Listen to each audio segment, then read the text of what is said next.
In the day and age that we live in, unfortunately, it is not enough to just be an artist and wait for people to come to you. The biggest way to do this is through social media by having and growing an audience. But alas, putting yourself out there on social media is not always the easiest thing to do, and that is exactly why you clicked into this video today. Number one, first and foremost, yes, you are an artist and I know you make beautiful freaking art, but unfortunately, it's not enough to just put our work out there. We have to put our beautiful faces out there. Yeah, that's right. You put your beautiful face out there. The world is so saturated right now, and social media and Instagram, YouTube, TikTok are so saturated with so many artists and so much beautiful art. But what is gonna make it you stand apart from other people? Yes, it could be your art, but more than that, it is your face, because art styles can be mimicked. Someone can copy your art style, but what they cannot copy is who you are, your face, your personality, every single thing that makes you who you are. Whether you are an artist who loves to play Nintendo Switch, maybe you're an artist and you just love watching anime in your spare time. Whatever it is, you need to let your personality shine through, and it isn't just enough to be an artist and be a really super talented artist that I know you definitely are. You have to put your personality out there because it allows your audience to feel connected to who you are. So not only now are they connecting with your art and your creations, but they can connect to your story, and that in this time and this day and age is so important. So there's two small business owners that I know that do a really good job at this. One is Haley Made, who makes handmade jewelry, and she tells her story about how she got diagnosed with lupus, I believe in 2021, and while she was in the hospital, she started making jewelry, and that's how her beautiful brand was born. Through her telling her story, she was able to grow her TikTok following, and people felt not only connected to her jewelry, but knowing her story now and knowing why she creates what she creates, she was able to make her audience way more loyal to her art and her creation and her brand. Another great example of this is XXL Scrunchie that was created by Tina. She's been able to grow her TikTok and her YouTube so big that I really think, well, one, her scrunchies are absolutely beautiful, but her storytelling is also really beautiful, and she shares the behind the scenes of packing orders, her family helping, she shares stories about her dad, and it makes you feel so connected, and it's emotional. The stories she shares are quite emotional, and you feel connected to her, and you just want to support her even more because you know her brand, you know her story, you know her dad, you know how much work they put in behind the scenes. Think about when you're buying from a brand. Are you gonna buy a scrunchie from a brand that you just saw pop up as an ad on TikTok, or are you gonna buy a scrunchie from Tina, whose story you know, whose family you know because you've seen them on social media? You are definitely gonna buy it from Tina. You are not gonna buy it from a random stranger who you have a zero connection to, even though you may maybe like their scrunchies a little bit better. As humans, we're always gonna go for people who we feel more connected with because connection is key. I would also encourage you to just do something similar. Pick something about you and your story that stands out. A lot of the time, sometimes we think our journeys are boring and we don't have a story, but I guarantee you have a story, you just don't realize it. We get so caught up and used to our day-to-day, we don't think the things that we do are cool, but to other people, they're so freaking cool. Like I said, you could be into anime. Highlight that. Pick something about you and pick something about your story that is unique and use that to your advantage. I would say for me, I'm kind of still figuring that out myself, but I think I'm leaning towards the fact that I quit my 9-to-5 job to fulfill a career that was more passionate and fulfilling to me, and I want to inspire others to do the same. That's a huge part of my story, is like doing something that I thought was the right path because everyone else was doing it, my peers were doing it, but I followed my heart and I followed my passion, and here I am. And to me, that may not seem as cool because I'm like, oh my god, it was a struggle to get here. There was so much trials, there was so many tribulations, so I'm like, why would I want to share that? But you don't know who you could inspire by sharing your story. Haley didn't know who she could inspire by sharing her lupus journey. Tina didn't know who she could inspire by sharing her parents' immigrant story and how her dad helps her. When I saw videos, I related so much because my dad is also an immigrant and he helps me so much, and I could see my dad in Tina's dad. Pick something about your story, your family, your journey, whatever it is that you want to share to your extent. Share that with the world because that's gonna make you stand out from all the other art and all the other copycats. So another thing that I want to talk about is sometimes it can be hard to sit down and brainstorm what kind of content to make, especially when we're so focused on creating art. I know it gets so frustrating. I'm speaking from experience,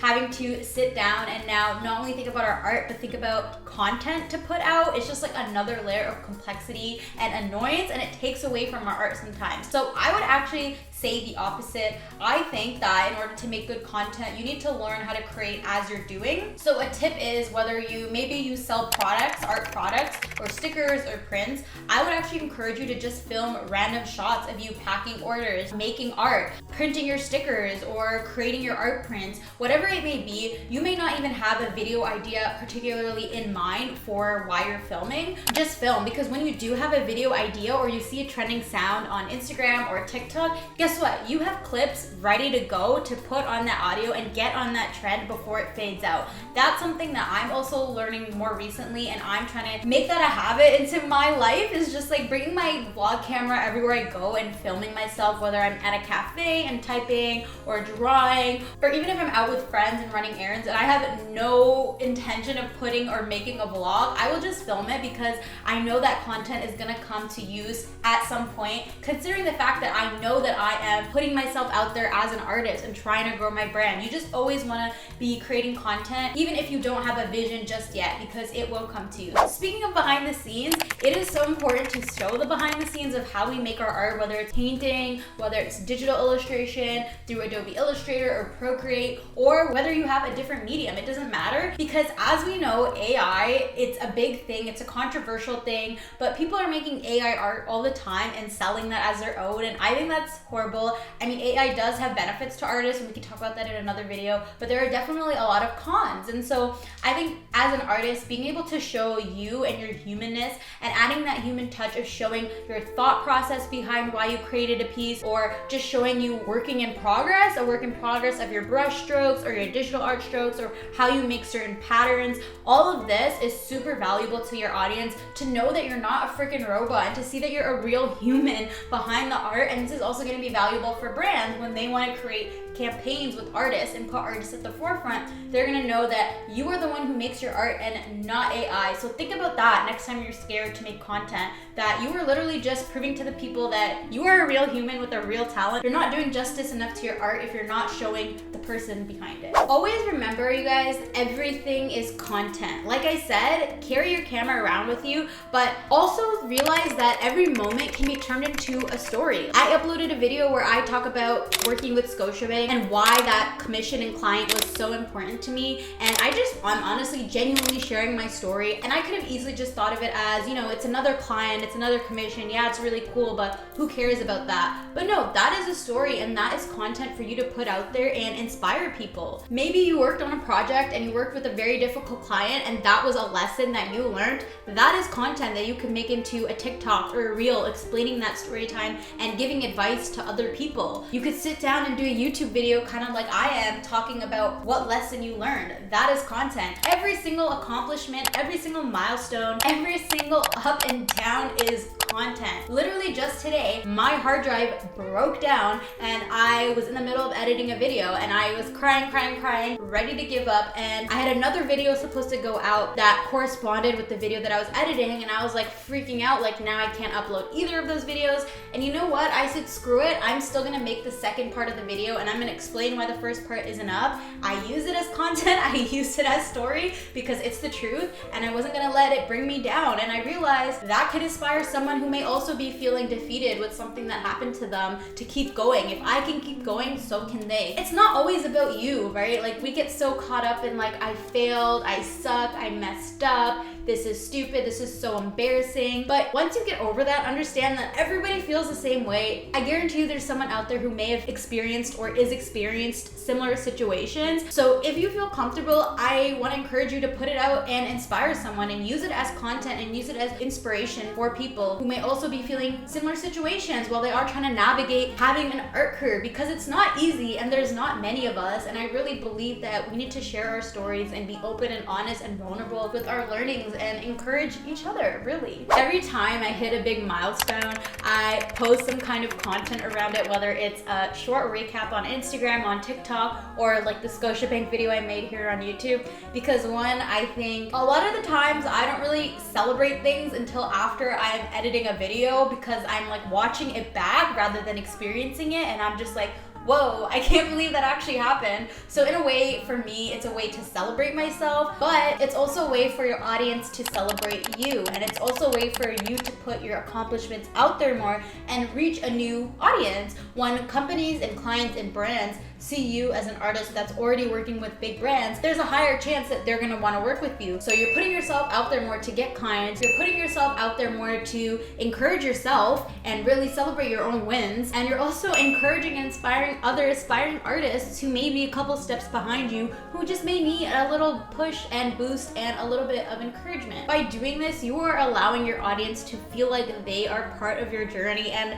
they really are. The more you grow, the more you're gonna see that the people who are subscribed to you and following you encourage you and they help you. There are commissions that I've gotten literally from friends sending them to me, and they're like only sending this stuff to me because I post about my art journey and I post about the clients that I'm currently working with and my wins and my losses, and I'm super transparent about it on the internet. And friends that I haven't talked to since high school see that, and they're sending me all these opportunities like out of nowhere. If I didn't put myself out there like that, half of these opportunities wouldn't come my way. People wouldn't send me these opportunities because they wouldn't know that I'm an illustrator looking for jobs. I want to get into a little Q&A and some more technical aspects of social media posting based off a few questions that I get asked a lot. How often do you plan and create social media? I think in 2024, this year, I'm going to be planning better and I'm going to be creating a better strategy. I feel like in 2023, I struggled a lot with finding a strategy that worked for me, but near the end of the year, I found that posting 3 to 4 times a week works really well for me. I just honestly do it a week in advance. I have this app called In Preview where it imports your Instagram grid, it connects to your account, and you can just add photos into the app to see how the grid will look,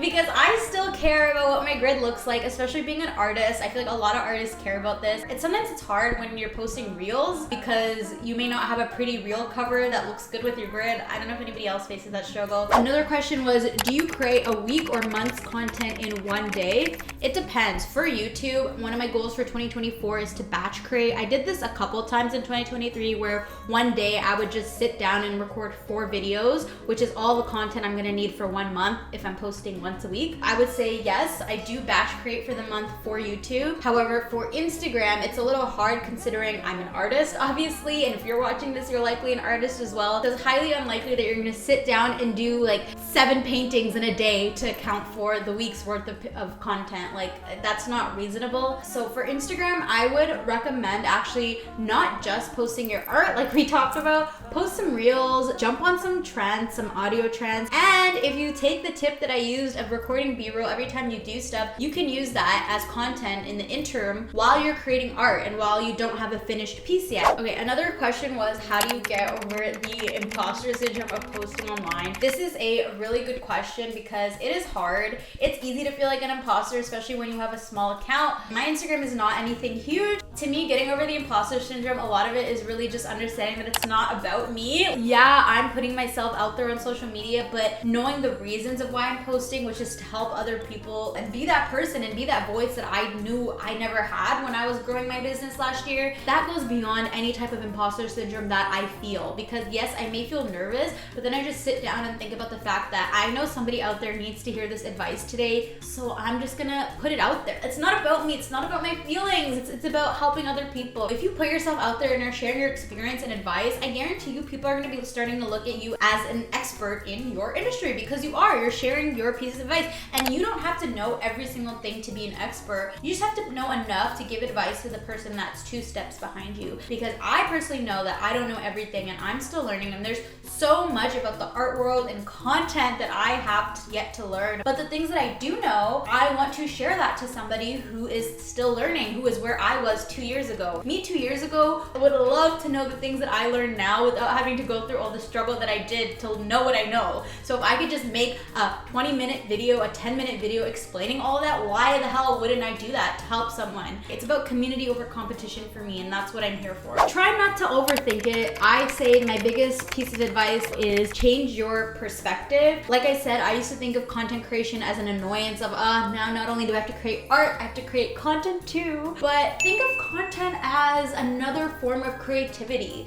Sometimes we get burned out from creating art and creating for the algorithm, so let content creation and social media be just like a break from all of that. Think of it as another way for you to feed your creative juices in another medium. Like, that's really all it is if you think about it. You can also look at content creation as a way for you to reflect back on your art journey in a year. You're gonna look back on the content you created and the art and the stories that you told in a year and be shocked at your growth. So it's also a way for you to just tell your story and leave your legacy on the world about who you are and what it is that you're doing and what impact you're leaving on the world. Don't just do it out of annoyance, because if you do it out of annoyance and thinking like, oh, I have to do this, you're not gonna be passionate about it. It might not go far, right? You have to do it from the genuineness of your heart and the goodness of your heart. And you gotta put your all into it, and you gotta really want it, you know? If you liked this video of tips on posting on social media, be sure to check out my video where I talk about the things that I purchased to grow my art business, because I really talk about the importance of investing in your business, and I feel like it kind of goes hand in hand with posting on social media, because that is another form of non-monetary investment. And always remember, you got this. You are such a talented artist. There is a reason that you have a talent, so share that talent and your story with the world, okay? Peace.